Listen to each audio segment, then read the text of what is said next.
Assalamualaikum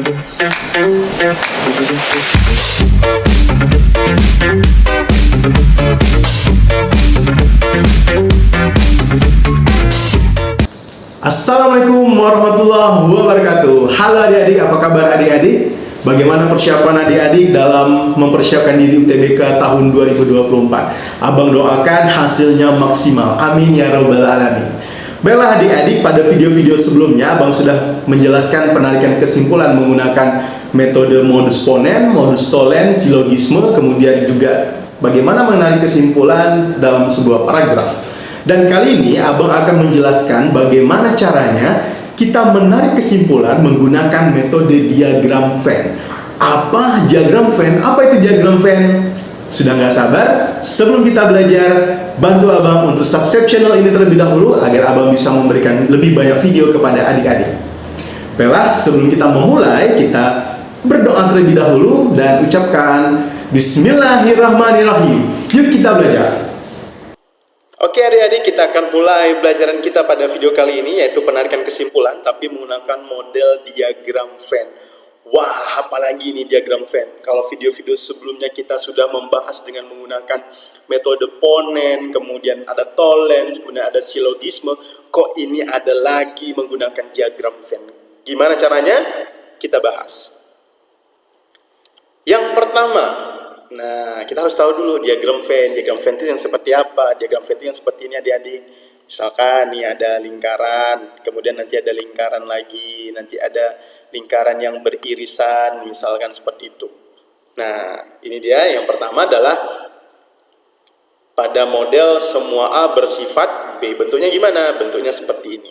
Oke, kita fokus pada lingkaran A, kemudian ada lingkaran B. Jadi, kalau Abang arsir, semua A itu bersifat B. Contohnya, pernyataan A, semua anak laki-laki berambut pendek. Nah, ini dia. Berarti ini adalah yang berambut pendek. Oke, semua anak laki-laki berambut pendek. Pernah nggak lihat ada anak laki-laki yang berambut panjang sampai dikuncir gitu ya? Oh, ini dalam bentuk kalimat ya. Oke. Kemudian ada pernyataan B, sebagian anak laki-laki berambut pirang. Oke, sebagian anak laki-laki berambut pirang. Ya, tidak semua anak laki-laki berambut pirang.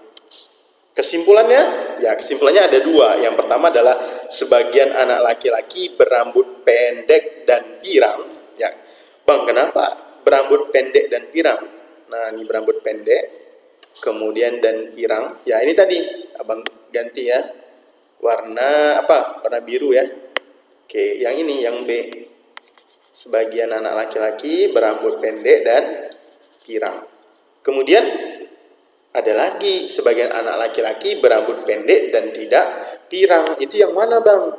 Yang ini. Misal Abang tambah lagi lingkaran nih, warna kuning. Nah, ini misalnya. Oke. Nah, itu adalah anak laki-laki berambut pendek dan tidak pirang. Oke, gimana? Mudah kan? Mudah, masih mudah. Kita lanjut. Oke, ini dia.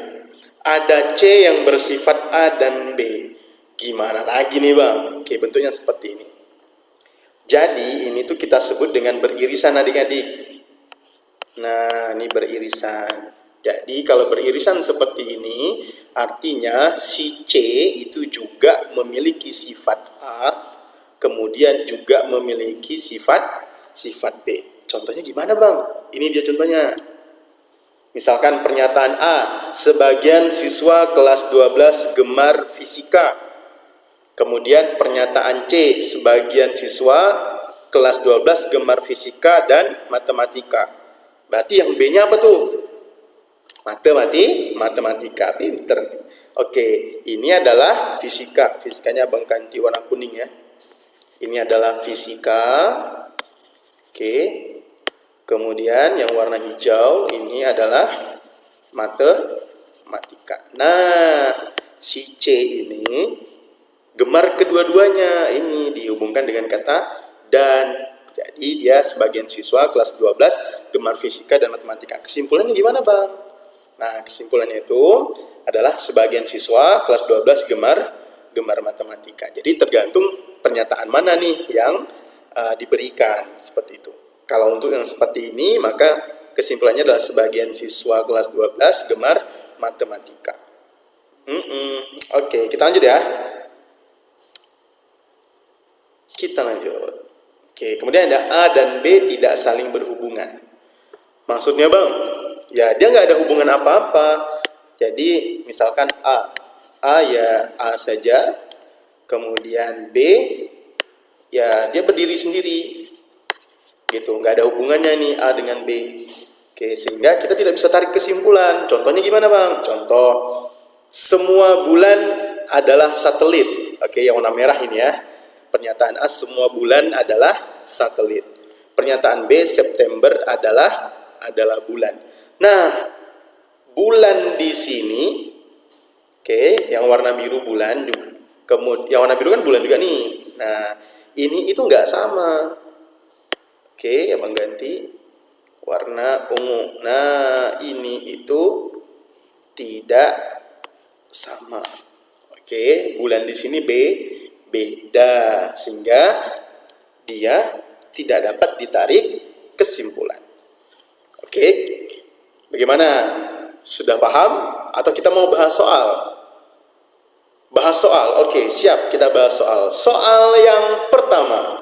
Oke, mengganti dulu penanya warna merah. Semua gedung berpintu dan menjulang. Oke, ini pernyataan pertama. Semua gedung berpintu dan menjulang. Kemudian Ari berada di tempat yang tidak berpintu dan tidak menjulang. Oke. Syaratnya apa tadi? Semua gedung berpintu dan menjulang. Oke, semua gedung berpintu dan menjulang. Jadi kalau misalkan abang gambarkan ini. Oke. Ini adalah pernyataan A-nya. Oke, dia bilang semua. Oke, ini adalah pernyataan A. Semua gedung berpintu dan menjulang. Kemudian Ari berada di tempat yang tidak berpintu dan tidak menjulang. Kira-kira di manakah posisi Ari ini? Ya, bisa jadi di sini Ari. Oke. Mungkin Ari di sini. Oke. Jadi, jawabannya yang mana? A, Ari berada di gedung berpintu. Benar atau salah? Salah ya. Oke, gedung berpintu, salah. Kenapa? Karena tadi Ari berada di tempat yang tidak berpintu. Oke, ini salah. Oke. Waduh, oke. Kemudian Ari berada di gedung tidak menjulang. Betul bang, dia di sini tidak menjulang. Tapi ingat, di sini ada kata dan. Nah, satu saja tidak boleh. Oke, terus. Ari berada di bukan gedung. Bisa jadi ya. Oke, bisa jadi. Kita lihat dulu yang D. Ari berada di gedung tidak berpintu. Ini sama ya. Nggak boleh. Karena di sini ada kata dan juga gitu. Harus duanya. Kemudian yang E. Oke, yang D salah. Yang E. Ari berada di gedung tidak berpintu dan tidak menjulang. Oke, ini sih benar ya, tidak berpintu dan tidak menjulang. Tapi pada premis pertama dia bilang bahwa semua, berarti ini mutlak. Maka jawaban yang E salah. Jadi apa jawabannya? Jawabannya adalah C. Ari berada di bukan gedung. Jadi kalau misalkan peta ini atau persegi panjang ini itu adalah lokasi. Oke, lokasi. Aduh, tulisannya jelek ya, mohon maaf. Lokasi. Ini ada S-nya. Ups, oke, lokasi. Maka yang A ini adalah gedung. Oke, yang A ini adalah gedung, yang B ini adalah lokasi selain gedung. Jadi Ari berada di bukan gedung. Itu dia soal yang pertama. Mau lagi soalnya? Kita kasih. Soal yang kedua. Oke. Semua hewan melata memiliki ekor panjang. Sebagian hewan melata memiliki mata merah. Gimana bang jawabannya? Ayo coba jawabannya yang mana? Oke, abang kasih trik ya. Kalau ada kata semua, kemudian premis keduanya adalah sebagian, maka jawabannya sudah pasti sebagian. Oke, sebagian. Oke, sebagian itu bisa juga menggunakan kata ada. Oke, ada. Terus apa lagi? Beberapa. Oke, huruf E-nya nggak keluar. Berapa. Oke. Atau satu lagi apa? Sementara.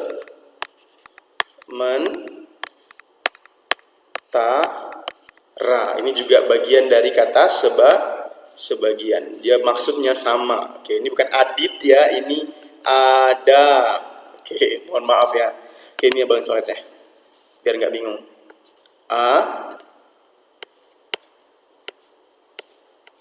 Ada. Oke. Nah, berarti yang A bukan, yang B juga bukan. Tersisalah C, D, dan E. Kita bahas satu-satu ya. Yang C, sebagian hewan melata tidak berekor panjang. Benar atau salah? Dia bilang semua hewan memiliki ekor panjang. Berarti ini salah. Terus, yang D, sebagian hewan melata berekor panjang. Betul ya? Dan memiliki mata tidak merah. Oke, ini bisa jadi ya. Kita simpan dulu jawabannya. Kita lihat yang E. Sebagian hewan melata tidak berekor panjang. Ini salah. Oke, maka jawabannya adalah D. Ini jawabannya. Jadi kalau kita gambarkan, ada persegi panjang. Ini sama dengan yang tadi yang pertama. Nah, ini adalah A-nya. Oke, Bang kasih ini adalah A. Kemudian ada B di dalamnya. Ini adalah B. Hilang. Oke, ini adalah B-nya. Jadi yang A itu adalah semua hewan melata memiliki ekor panjang, sedangkan yang B itu adalah sebagian hewan melata memiliki mata merah. Begitu. Berarti jawabannya itu ya bisa jadi yang warna kuning. Tidak memiliki mata merah. Mungkin matanya mata biru ya. Mata kamu mata apa? Mata merah atau biru? Lupa. Kita kan tidak termasuk dalam ini ya. Oke deh. Baiklah adik-adik, gimana? 2 soal cukup ya. Sekarang saatnya adik-adik yang melakukan coret-coret dikit-dikit lah gitu ya buat jawab. Ini abang sudah menyediakan soal, sudah siap buat belajar. Ini dia. Oke. Ada 3 buah soal. Oke, ada 3 buah soal.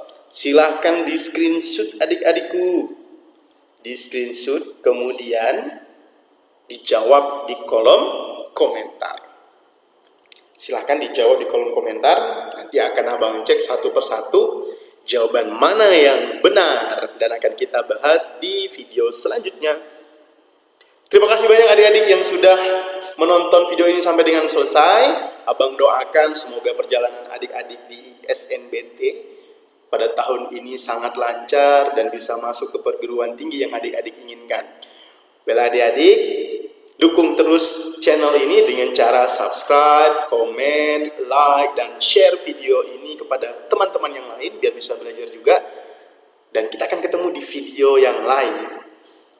Sampai ketemu di video yang lain. Assalamualaikum warahmatullahi wabarakatuh. Dah.